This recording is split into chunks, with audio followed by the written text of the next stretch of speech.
District police officer बखर सैयद अली रज़ा ने थाना हैदराबाद में खुली कचहरी का इनेकाद किया। इस दौरान आने वाले साइल से मसाइल दरियाफ्त किए और दरख्वास्तों पर फौरी अमल दरामद करने के लिए मुतल्लिका अफसरान का हुक्म दिया।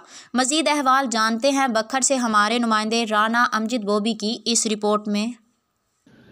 आईजी पंजाब राव सरदार अली खान आरपीओ सरगोदा मोहम्मद फैसल राना के विजन के मुताबिक लोगों के मसाइल उनकी दहलीज पर सुनने के लिए डिस्ट्रिक्ट पुलिस ऑफिसर बकर सैयद अली रज़ा ने थाना हैदराबाद में खुली कचहरी का इनकाद किया। खुली कचहरी में एसएचओज मनकेरा, सर्कल डीएसपी, सहाफ़ियों समेत लोगों की बड़ी तादाद ने शिरकत की। खुली कचहरी के दौरान पेश होने वाले साइलिन के मसाइल सुनकर मुतल्लिका अफसरान को दरखास्तें मार्क की। डीपीओ बकर सैयद अली रज़ा ने मुतल्लिका अफसरान को इंसाफ की फराहमी यकीनी बनाते हुए दाद रसी करने की हिदायत की। खुली कचहरी के शुरका से इलाका में अमन अमान की सूरत हाल और दीगर मसाइल से मुतालिक दरियाफ्त किया। खुली कचहरी के क़याम का मकसद पुलिस और अवाम के दरमियान एतमाद की फ़िज़ा को मज़ीद मुस्तहकम करना है।